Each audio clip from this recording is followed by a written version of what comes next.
So hello guys, my name is उत्तम। और जैसे कि मैंने आप लोगों को बताया था कि I will provide all the notes of DCSE fourth semester computer science. तो ये मेरा प्रोग्रामिंग यूजिंग सी का चौथा टॉपिक का वो वीडियो है, फर्स्ट चैप्टर की सिलेबस के हिसाब से, कांस्टेंट एंड वेरिएबल। ओके, सो हमारा जो कांस्टेंट है, आप लोग जैसे देख सकते हो स्क्रीन पे, मैंने यहाँ पे नोट्स लिखा हुआ है।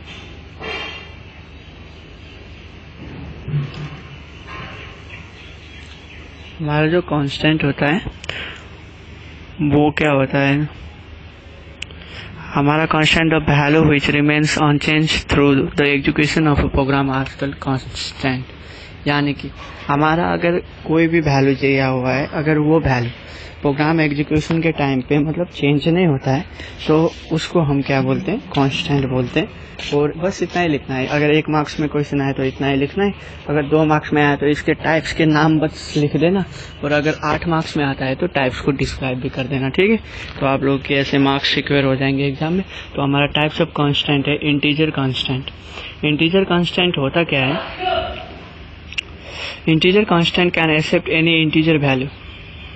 ठीक है, मतलब इंटीजर कांस्टेंट हमारा वो होता है जो हमारा सारे इंटीजर वैल्यू जैसे 1 हो गया, 2 हो गया, इसको क्या करता है, वो एक्सेप्ट करता है। ठीक है, ये डेसिमल वैल्यू को एक्सेप्ट नहीं कर सकता, जैसे पॉइंट के बाद।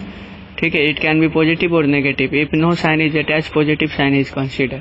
अगर कुछ भी साइन दिया हुआ नहीं है तो उसको पॉजिटिव माना जाएगा, जैसे -19 ये सब वगैरह। ठीक है, -19 तो लिखना पड़ेगा, अगर कोई भी साइन नहीं दिया हुआ है तो उसको प्लस माना जाएगा। और होता है real slash floating point constant.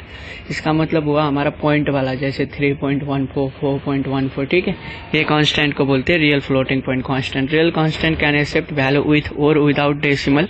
These are also called as floating point constants. It has 2 part written before decimal और part written after decimal. Part written before decimal, जैसे मैंने 1.5 लिखा है तो पार्ट रिटन बिफोर डेसिमल 1 हो गया, part written after decimal 0.5 हो गया। ठीक है, और हमारा तीसरा कांस्टेंट होता है कैरेक्टर कांस्टेंट। कैरेक्टर कांस्टेंट बोले तो it can store any single character from character set.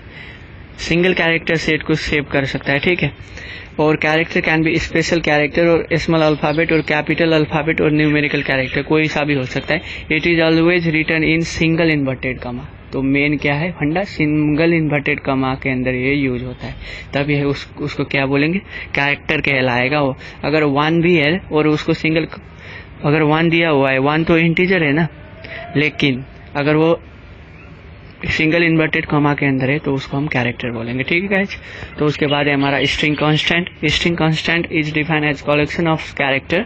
Character can be any valid character I allowed by character set of C language. Character string is defined as a collection of character. जैसे string हमारा क्या होता है, collection of character होता है, और character कौन सी valid होते हैं, जो सी ने अलाउ किया हुआ है। ठीक है, और स्ट्रिंग कांस्टेंट हमारा हमेशा डबल कोट्स के अंदर लिखा जाता है। और 5वां है 5th symbolic constant. A symbolic constant is a name that substitutes for a sequence of character. The character may represent or numeric constant, character constant or a string constant. कोई सा भी constant बता सकता है symbolic में। ठीक है, character constant कोई सा भी। When a program compiled, each occurrence of symbolic constant is replaced by its corresponding character. Replace करने के लिए होता है कंपाइल के बाद ये सिंबॉलिक कांस्टेंट। अब देखो, method of assigning constant to a variable, ये वैसे है नहीं क्वेश्चन, ठीक है, सिलेबस में, लेकिन एक बार 3 नंबर में पूछा गया था तो मैंने ये दिया हुआ हूँ। We can store value of a constant in a variable. तो कांस्टेंट अगर 8 नंबर में क्वेश्चन पूछा जाता है ना, तो गाइज आपको बस टाइप्स तक ही लिखना है, मेथड वगैरह नहीं लिखना। अगर डिफाइन डिस्कस अबाउट कांस्टेंट या डिफाइन कांस्टेंट 8 नंबर में आया तो बस इतना ही लिखना है। ठीक है, ये मेथड ऑफ असाइनिंग कांस्टेंट नहीं लिखनी। फिर भी देखते हैं, method of assigning constant to a variable. We can store value of a constant in a variable. The constant can be any type, इधर स्ट्रिंग और कैरेक्टर इंटीजर। देखो, तो स्ट्रिंग और assigning integer constant to variable कैसे किया, a = 5, a is a variable and 5 is a integer constant. तो हमने कर दिया, उसको क्या कर दिया, a = 5, हमने वेरिएबल को इंटीजर बना दिया ना, इंटीजर कांस्टेंट।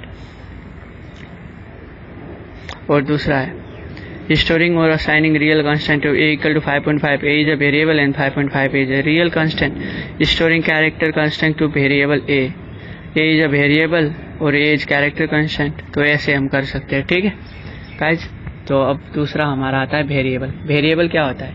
कई लोग लिख देते हैं कि वेरिएबल ABCD होता है, तो वैसे नहीं लिखना चाहिए। ठीक है, डेफिनेशन में वेरिएबल का प्रॉपर डेफिनेशन ऐसे लिख सकते हो। और नेम स्टोरेज लोकेशन दैट में take different values is called variable. ठीक है, तो एक नेम स्टोरेज लोकेशन होता है, जो लोकेशन को नाम दिया हुआ है जहाँ पे हमारा डाटा स्टोर हुआ है, उसको बोलते हैं वेरिएबल। और ये प्रोग्राम एग्जीक्यूशन के टाइम में चेंज होता रहता है। ठीक है, thus it is defined as name given to memory location. In the memory location values are stored and they can vary. There can be variation in value more than one during execution of program. ठीक है, वही change होता रहता है।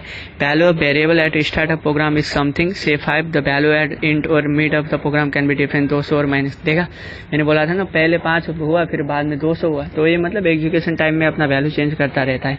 और declaration of variable, ये question 2 या 3 marks में आ सकता है कि how we declare a variable, ऐसे लिखते। ठीक है, जैसे मैंने इंट ए सेमीकोलन दिया हुआ है, तो इसका मतलब मैंने डिक्लेयर किया कि ये इंटीजर है। ये जो है हमारा जो ए वैल्यू है इंटीजर है। ठीक है, इसको बोलते हैं डिक्लेरेशन।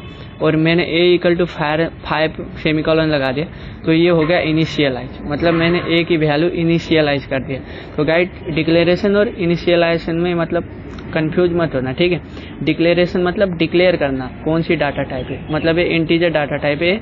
और इनिशियलाइज मतलब इसका वैल्यू डालना। और रूल्स फॉर डिक्लेयरिंग वेरिएबल, ये हमने 3rd सेमेस्टर में भी पढ़ा था। Variables name consist of alphabet both upper and lower case, मतलब वेरिएबल नेम कौन सी स्टार्ट होता है अल्फाबेट से। ठीक है, बोथ अपर बड़े मतलब ब्लॉक लेटर में भी या स्मॉल लेटर में भी। ठीक है, और digit and underscore and should be continuous. There should not be any space between variable name.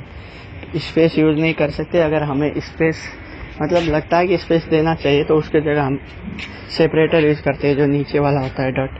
Variable name must be start with an alphabet और अंडरस्कोर। तो वेरिएबल नेम कैसे स्टार्ट होना चाहिए? अंडरस्कोर से या तो फिर अल्फाबेट से। स्पेशल कैरेक्टर कोई भी वो अलाउड नहीं है सिवाय सेपरेटर की, मतलब अंडरस्कोर की, sorry. Length of variable name can be 1 to 32। तो वेरिएबल का नाम 1 से 32 तक ही यूज कर सकते। और दूसरी बात, अब variable name can not use A keyword. तो वेरिएबल नाम जो है वो कीवर्ड होना नहीं चाहिए। और हमारा कीवर्ड कैसा? Keyword is a pre reserved, जो पहले से प्री रिजर्व्ड वो है ना वर्ड्स इन सी प्रोग्राम में, दे आर नोन एज क्या? कीवर्ड्स। तो इसलिए हम कीवर्ड्स का यूज नहीं कर सकते। तो गाइज, होप आप लोगों को ये टॉपिक समझ में आ गया होगा। मैं इसका PDF डिस्क्रिप्शन में डाल दूंगा। मैंने जैसे आप लोगों को पहले ही बताया था, मैं आप लोगों को TCSE 4th सेमेस्टर के होल सिलेबस के नोट्स प्रोवाइड कर दूंगा गाइस। तो होल नोट्स पाने के लिए चैनल को सब्सक्राइब कर दो और वीडियो को लाइक कर दो और अपने दोस्तों के साथ भी शेयर कर दो जिनके पास नोट्स नहीं है उनके लिए। Okay, thank you guys, bye bye.